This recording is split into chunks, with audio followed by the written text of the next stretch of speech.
Guys अनि यो चाहिँ आज हाम्रो वन्दे भारत ट्रेनको स्पेसल स्न्याक्स हो अनि हाम्रो बाबा पनि खाँदै हुनुहुन्छ र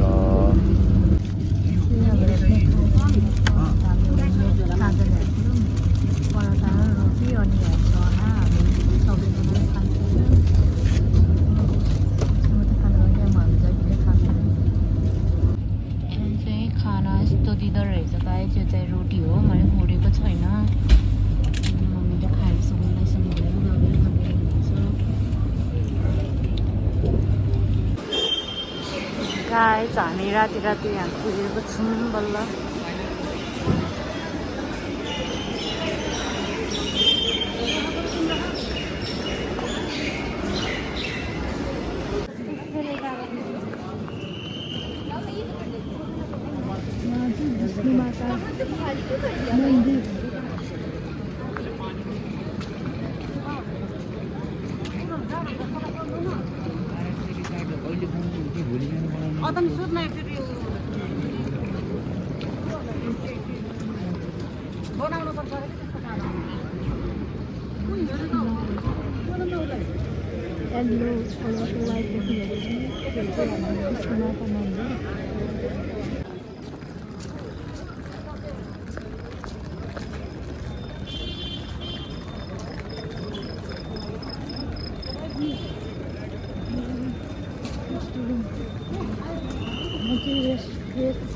men room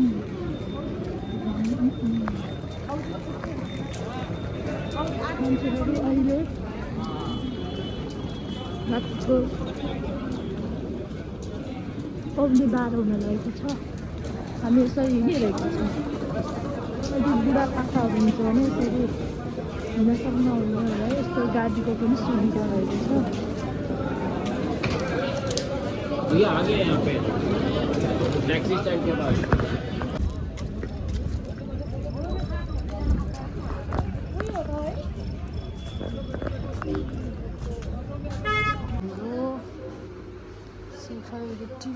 नर्मल रुम हो यतापट्टि चाहिँ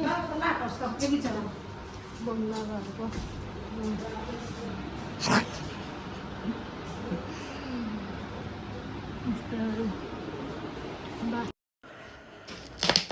अनि हाम्रो यात्रा बिहानको 7:30 बजी स्टार्ट हुनेछ तपाईहरुले यहाँ पनीको व्यवस्था पनि पाउनुहुन्छ र तपाईहरु पैदल यात्री र पनी लिएर तपाईको यात्रा तपाईहरुले गरिसक्नुहुन्छ र यसरी नै हाम्रो यात्रा यहाँबाट सुरु भयो वैष्णोमाताको लागि गाइज अनि त्यही हो तपाईहरुले सामान चाहिँ यहाँ तलबाट नि लिइसक्छ तर हामीले चाहिँ तलबाट लियो तपाईहरुले नलिनुस् माथि नै पाउँछ सबै चीजहरु पूजाको सामानहरु र तपाईहरु एकदम खाली भएर जानुस् यहाँदेखि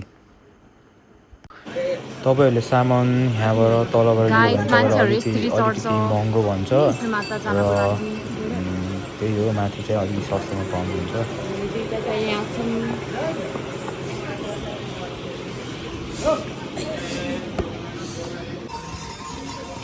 स्त्री पनि जाँदो रहेछ बाइकहरू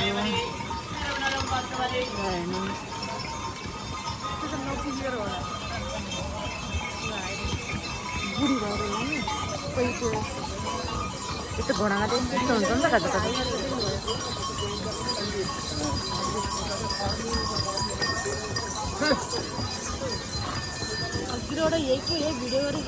अरू फेरि फर्किसक्यो गाइडहरू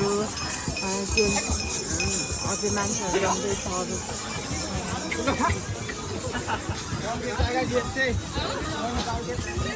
यहाँ चाहिँ सिम किन्दैछ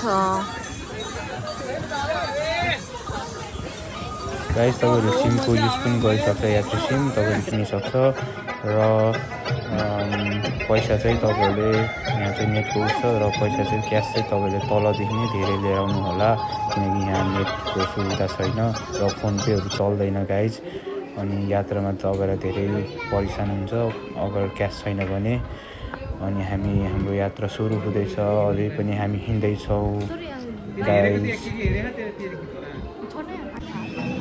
फाइनली हामी धेरै यात्राको पछि हामी विष्णुमाता आइपुग्यो र यो गाइज विष्णुनाथको बाहिरको भ्यू हो। यहाँ तपाईँहरूले लिटरको सामान, मोबाइल, पर्सहरू केही पनि लानु पाउँदैन र फोटोग्राफी पनि यहाँ भित्रको माताको दर्शनको लागि जब जानुहुन्छ भने फोटोग्राफी पनि अलाउड छैन र त्यही हो।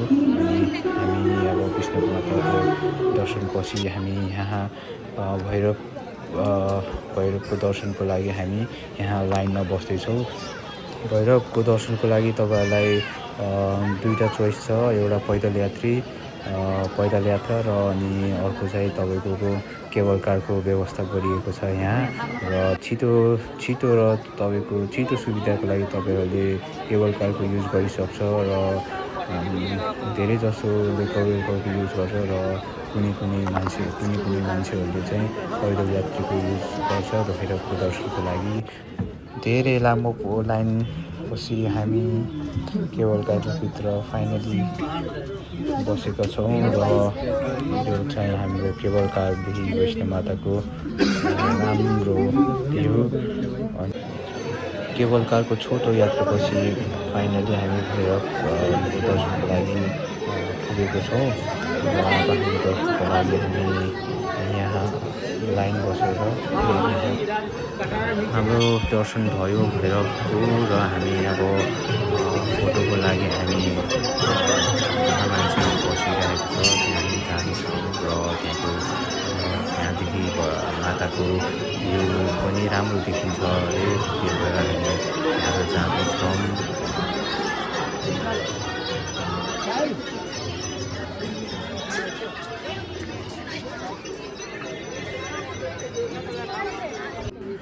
यो चाहिँ माता वैष्णोको भ्यू माथि भैरवकोबाट र यो चाहिँ राम्रो तपाईँहरूले दृश्य देख्दै हुनुहुन्छ जहाँ भैरवको माथिबाट देख्नुहुन्छ र त्यो हाम्रो यहाँ आउने बाटो हो। र यो चाहिँ तपाईँहरूले देखिराख्नु भएको छ यो भैरवको मन्दिर हो। अनि यो भ्यू चाहिँ भैरवको मन्दिरबाट देखिने भ्यू र यो माताको फेरि मन्दिर। नानु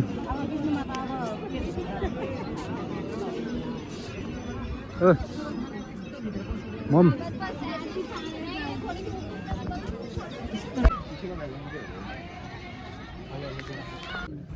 गाइज भैरवको दर्शन सकियो र हामी फर्किँदैछौँ फेरि केबल कारदेखि, जहाँ हामी पहिला केबल कार चढेको थियौँ र त्यहाँदेखि हाम्रो यात्रा हुन्छ तपाईँको अर्धकुमारीको लागि।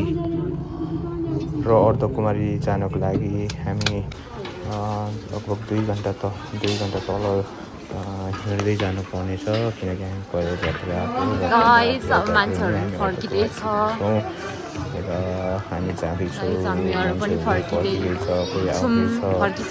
यसरी दिन राति यो बाटो 24 घन्टा मान्छे जाने अघि लाग्छ दर्शनको लागि।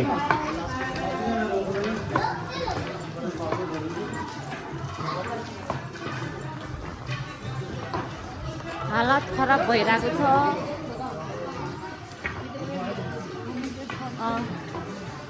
हालत खराब भएको अवस्था, हामी यस्तो बौली जस्तो चिङलिङमा भएको छौँ।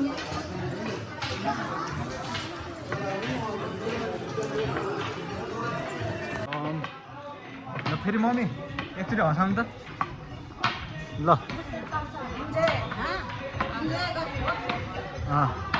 खै बाबु खै बाबु फेरि इन्जोय गऱ्यो नि त।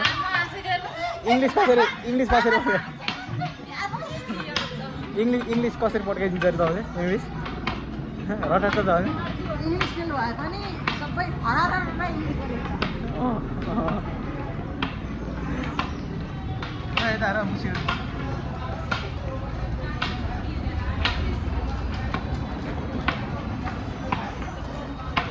को हेरेको बस्नु ठाउँछ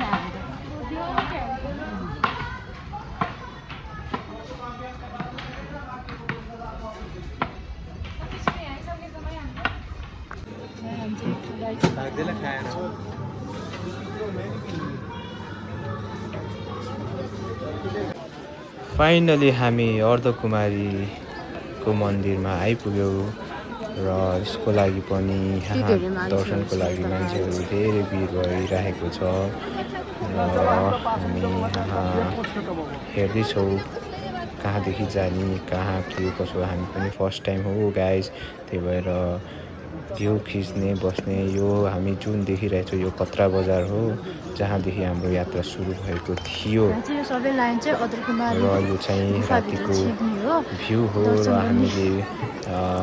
हामी चाहिँ अब भिआइपी टिकट लिएर हामी चाहिँ अब अर्धकुमारीको जहाँ विष्णुमाता पहिलोचोटि गुफा बस्नु भएको थियो त्यहाँ हामी छिर्नको लागि हामी भिआइपी टिकट गरेर हामी 1 घन्टाको आरती सुनेर हामी त्यहाँ गुफा छिर्छौँ र यहाँ मान्छेहरूको भिड देख्नुभएको छ गाइज।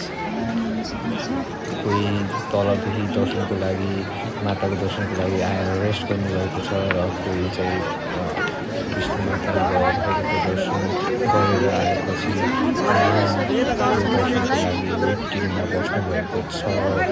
यहाँ मान्छेहरूको भिड देख्नुहुन्छ गाइज, एकदम भिड छ, यहाँ बस्ने ठाउँ छैन।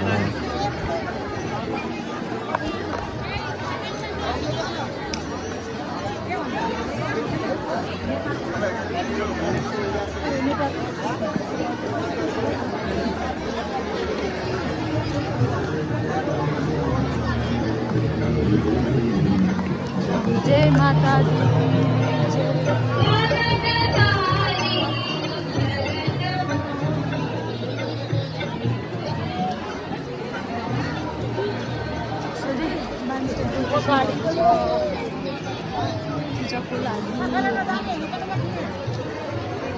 होटेलमा पनि पाइन्छ।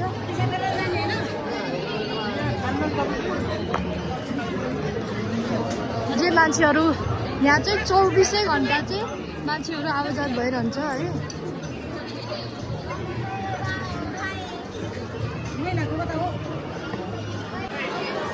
हामी चाहिँ अब फर्केको बिहान 6:30 बजीबाट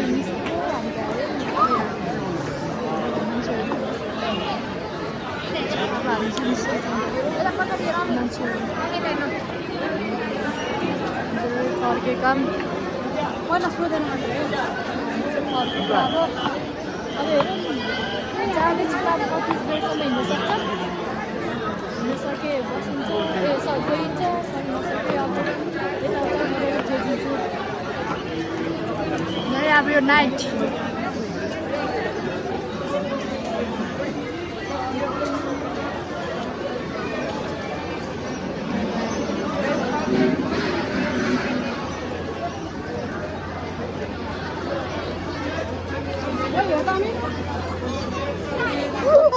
मम्मी यहाँ चाहिँ खाना आइसक्यो। रोटी यस्तो हाम्रो सिम्पल स्पेसल अगालिसम्म।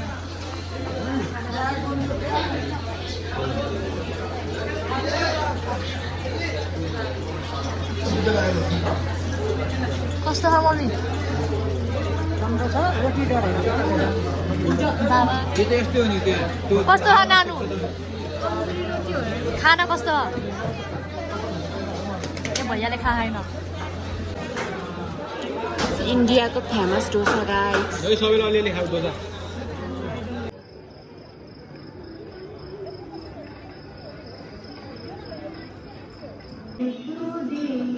मङ्कीहरू स्त्री सुतिरहेको छ यहाँ गाइस। मङ्कीहरू यहाँ सुतिरहेको छ माथि गाइस। मङ्कीहरू यस्तो माथि सुत्दो रहेछ।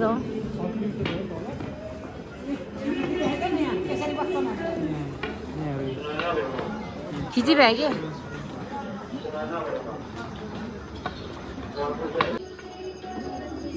कत्रा बजा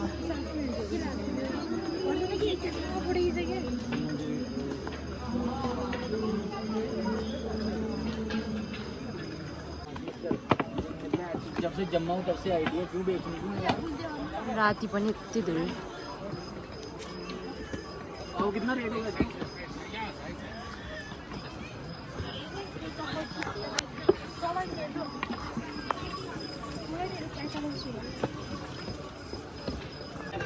गाइस राति पनि त्यत्तिकै धेरै मान्छे हुँदो रहेछ यो बाटो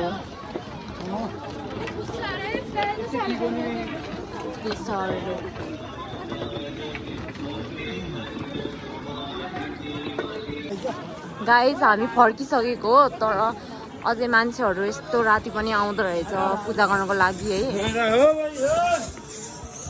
आउँदैछ कोही मान्छे फर्किँदैछ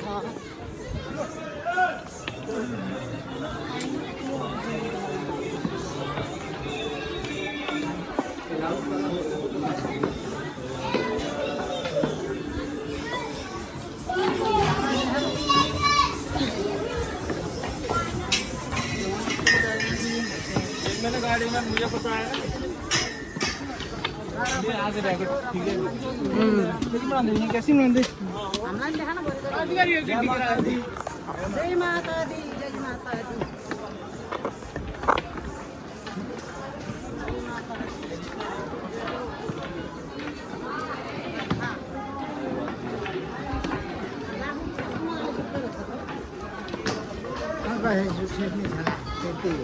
जोर से बोलो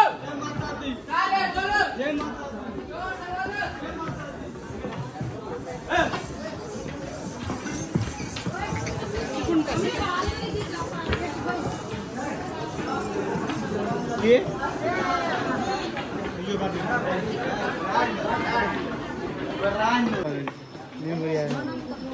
त्यहाँ राति पनि यस्तो झिलिमिली हुन्छ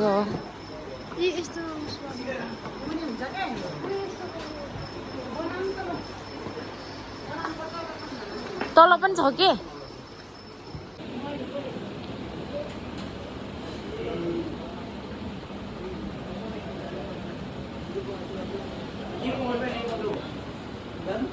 हेलो हामी चाहिँ यहाँ पसलमा सोडा खान लागेका छौँ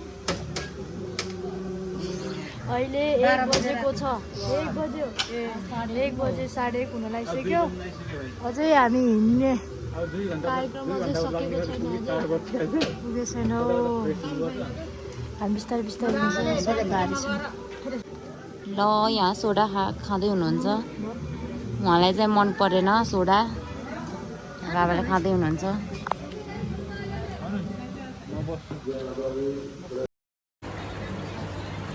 हामी सबैजना धेरै थाकेर मान्छेहरू चाहिँ हिँड्दैछन्